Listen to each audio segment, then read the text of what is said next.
एवं कोचिंग के इस YouTube चैनल में आपका स्वागत है। देखिएगा यहाँ हम लोग सिद्ध करने वाले हैं अवतल दर्पण में F बराबर r/2 या r बराबर 2f। इसी फार्मूला को चूंकि उत्तल दर्पण में भी सिद्ध करना होता है, थोड़ा उसका तरीका अलग होता है, उसके लिए अलग वीडियो जो है वो उपलब्ध कराए जाएंगे। यह जो है बोर्ड के दृष्टि से बहुत ही महत्वपूर्ण जो है सूत्र है। ये 9 क्वेश्चन में अक्सर पूछे जाते रहे हैं और आगे भी पूछे जाएंगे, तो आप इसको से हर में समझ लेंगे, सीख लेंगे। बहुत इंपॉर्टेंट चीज है ये। तो यहाँ आप जो है देखेंगे, हम सिद्ध करना शुरू करते हैं। चलिए देखिएगा, यहाँ सॉल्व कर रहे हैं। अवतल दर्पण में सिद्ध करना है तो अवतल दर्पण बनाना होगा। यहाँ देखिए ये हो गए आपके अवतल दर्पण। एकदम शांतिपूर्वक समझ लीजिए, एकदम सस्ते में, एकदम हल्के वे में हम आपको एकदम समझा देंगे, सिखा देंगे। एकदम कोई दबाव नहीं रहेगा इस हिसाब इस क्वेश्चन में आपको। तो ये आपका हो गया अवतल दर्पण। और देखिए ये प्रधान अक्ष होगा, प्रधान अक्ष किसका होगा भाई, तो प्रधान अक्ष हो गया। प्रधान अक्ष हो गया तो ये इसका क्या कहेगा, पोल कहेगा, पोल। और ये इसके मान गए कुछ डिस्टेंस पर हमने ये फोकस ले लिया। अब फोकस के ही दुगुनी दूरी पर क्या ले लेना है आपको, वक्रता केंद्र ले लेना है, सी ले लेना है। वक्रता केंद्र क्या ले लेना है, सी लेना है। समझिए पहले शांतिपूर्वक, बहुत वीवीआई है बोर्ड वालों के लिए, एकदम जो एग्जाम देने वाले हैं वो अच्छे से समझ ले इसको। तो ये हमने सी ले लिया, वक्रता केंद्र हो गया ये। और माना कि इस अवतल दर्पण के नाम मान गए एम डैश नाम रख दिए। इस अवतल दर्पण का नाम रख दिया हमने एम डैश। और जिसका ये आपका कौन दर्पण हो जाएगा, अवतल दर्पण। अवतल दर्पण इसका जो है फोकस ये एफ हो गया, वक्रता केंद्र सी हो गया, और पोल क्या हो जाएगा, पी हो जाएगा। तो अब यहाँ समझेंगे आप लोग, माना कि कोई किरण है जो अनंत से प्रधान अक्ष के समानांतर क्या कर रही है, आ रही है। माना कि कोई प्रकाश किरण अवतल दर्पण के प्रधान अक्ष के समानांतर आ रही है, तो समानांतर आती है, दर्पण से परावर्तन के बाद वो कहां से लौटेगी, आपको सब रूल जो है एकदम सिलसिलेवार पढ़ाए हैं। आप सारे वीडियो को देखिए तो ये सब चीज अच्छे से समझ में आने लगेगी आपको। तो ये जो है दर्पण से परावर्तन कर कहां से लौट जाएगी, फोकस से। तो आप यहां से इसको फोकस से क्या करेंगे, गुजारेंगे। तो ये फोकस से कहां गई, गुजर गई। अवतल दर्पण से परावर्तन के बाद यदि कोई प्रकाश किरण प्रधान अक्ष के समानांतर क्या करे, आए, तो दर्पण से परावर्तन के बाद फोकस से होकर गुजर जाती है। अगर फोकस से जाती है तो प्रधान अक्ष से उसके समानांतर चल जाती है। ये सब चीजों को हम चर्चा कर गए। उसके बाद जो है सी से जो नॉर्मल खींचा जाता है, यहाँ बिंदु पी पर अभिलंब खींचना बना, ताकि आपतन कोण और परावर्तन कोण को दर्शाया जा सके। तो यहाँ से आप डॉटेड लाइन से आप क्या करेंगे, यहाँ से ले जाएंगे इसको, इसके का सहारा लेंगे आप, अच्छे से बन जाएगा। तो इसको डॉटेड लाइन से क्या करेंगे, ले जाएंगे। तो और ये माना कि ये बिंदु ए कोई किरण है, इसका नाम है ए बी। ए और बी हम नाम धर दिए, ए बी नाम धर दिए इस किरण का नाम। ये बिंदु बी है, तो बीसी या सीबी जो होगा इसके अभिलंब यानी नॉर्मल का काम करेगा। आने वाली किरण को आपतित किरण, परावर्तन में जाती है उसको परावर्तित किरण। आपतित किरण और अभिलंब के बीच बने कोण को बोलते हैं आपतन कोण आई, और अभिलंब और परावर्तित किरण के साथ बने कोण को बोलते हैं कोण आर। आर से डिनोट कर लिए, यहाँ पे उम्मीद करते हैं कि आप समझे होंगे। और यहाँ से जो है आप समझिए, ये तो वही चीज है, इधर हम बढ़ा दिए हैं। अब आपको कुछ हल्का सा लैंग्वेज यूज कर सकते हैं तो कोई दिक्कत नहीं है। तो यहाँ लिख सकते हैं माना कि, हल्का लैंग्वेज बस, चूंकि लॉन्ग क्वेश्चन में पूछेंगे इसलिए। माना कि एम डैश एक अवतल दर्पण है, एक अवतल दर्पण है जिसमें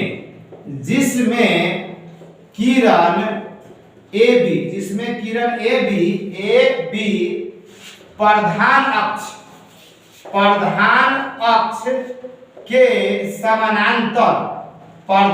के समानांतर आती है, जो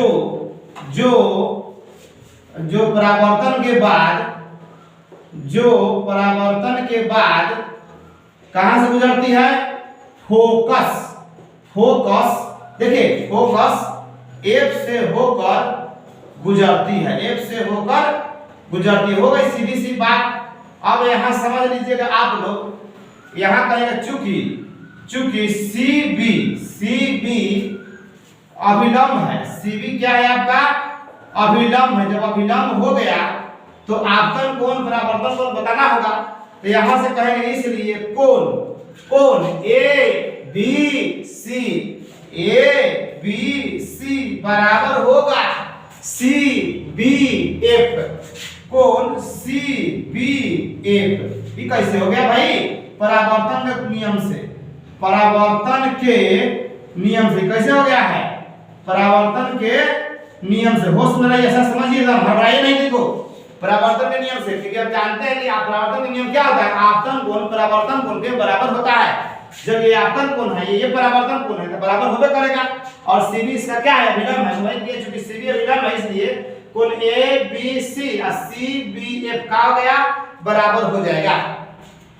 अब यहां समझिएगा, ये यदि दो किरण मान देखेगा तो ए बी रेखा है और कोई प्रधान अक्ष रेखा है मान लीजिए, तो दो किरणें समानांतर हो गए और उसको तीसरी रेखा जब काटता है तो उसमें तरह तरह का कोण बनता है। एकांतर कोण बनता है, शीर्षाभिमुख कोण बनता है, संगत कोण बनता है। तो यहाँ जो बन गया एकांतर कोण की स्थिति बन जाता है। ये कोण आई है तो हाइयो कोण का आ जाएगा आई हो जाएगा। यहाँ देखिएगा ये वाला, ये अगर 20 डिग्री तो हाइयो का आ जाएगा 20 डिग्री।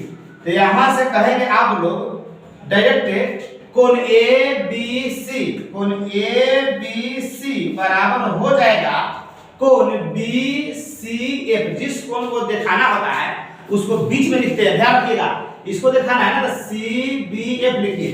तो यहाँ का सी कह रहा है बी सी एफ, तो बी सी एफ ये कैसे हो गया बराबर भाई? एकांतर कोण से लिख देंगे आप, कारण रीजन लिखना होगा ना, एकांतर कोण से। यहाँ देखिए तो ए बी सी और बी सी एफ बराबर हो गया।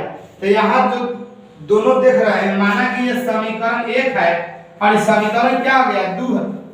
1 और 2 की तुलना कीजिएगा तो आप पाइएगा क्योंकि जो कोण बराबर है वो छोड़ दीजिए और जो बराबर नहीं है वो बराबर हो जाएगा।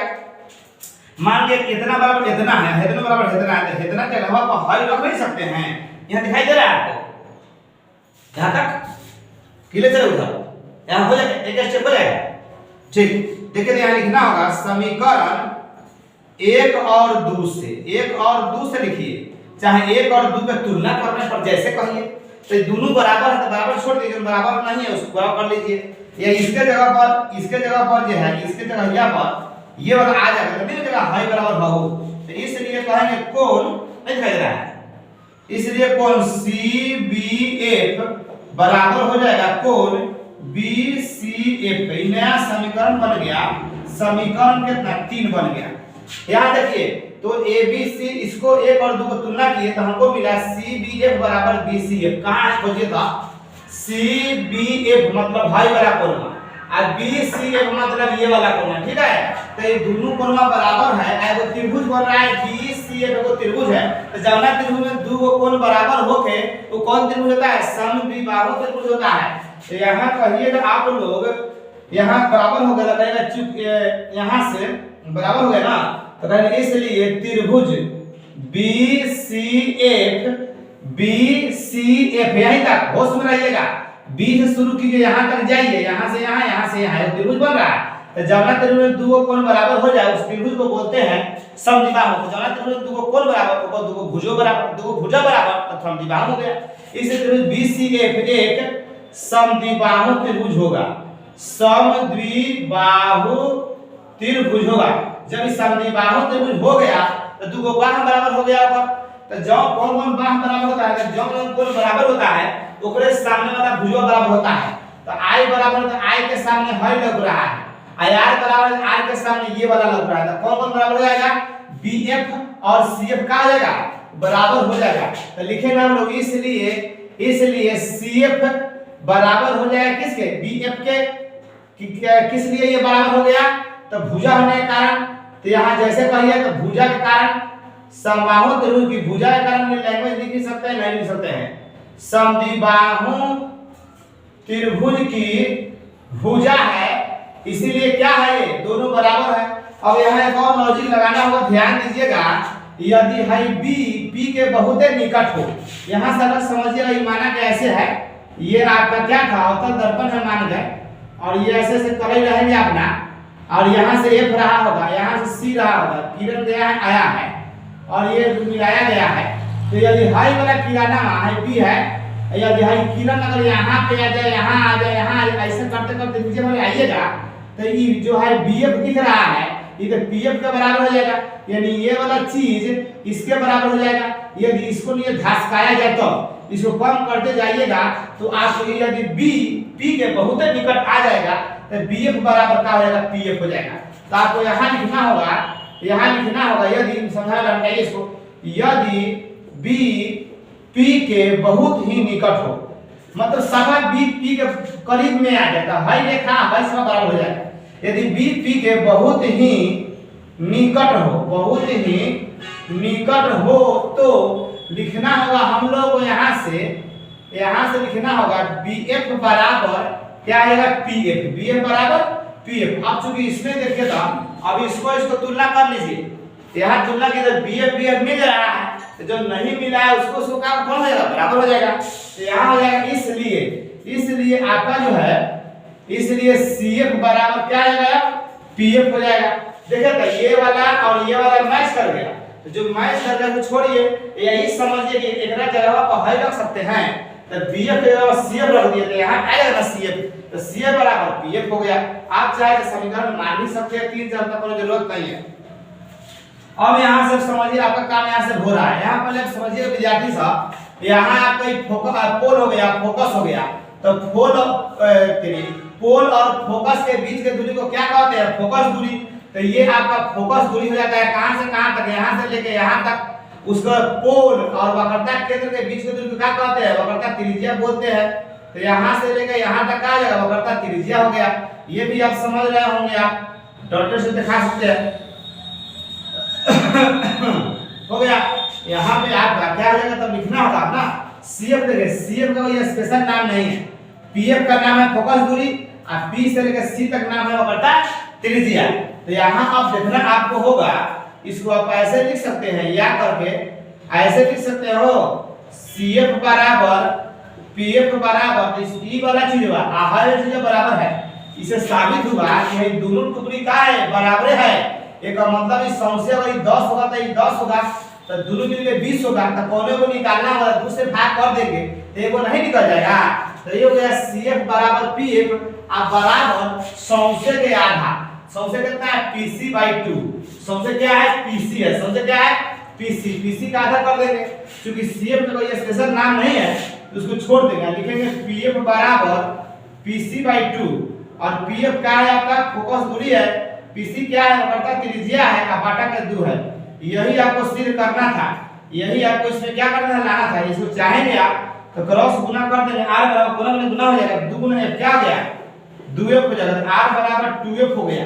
तो इसको भी आप ला सकते हैं, जहां सब का माने मतलब है, जहां f का मतलब क्या हो गया आपका, f क्या है आपका फोकस दूरी है, क्या है फोकस दूरी है। ज्यामितीय दृष्टि से देखिएगा तो पीएफ यहाँ पे आपका क्या है, पीएफ की यहाँ पे क्या है फोकस दूरी था, क्या था फोकस दूरी था, जिसको डिनोट किया है कौन चीज से, एफ से। और पीसी क्या है आपका वक्रता त्रिज्या है, सबको समझना है, सारी चीज समझाए हैं। इसको डिनोट करते हैं आर से, तो f बराबर r/2 या r बराबर 2f, ऐसे यही सिद्ध करना था आप लोगों को। इसमें कुछ खास लैंग्वेज नहीं बना हुआ है, यही से आप इसको अच्छे से समझ ले सकते हैं। तो ये आप हो गए अवतल दर्पण में f बराबर r/2। तब तक के लिए धन्यवाद, जय हिंद। मिलते हैं हम पुनः वीडियो में, इसके लिए हम अलग से उत्तर दर्पण वाला जैसे सीधा हम करा देंगे। आप इसको अच्छे से समझ के रिवाइज कीजिए, अपने कॉपी में जिसको जो है लिखित रूप दे दीजिए।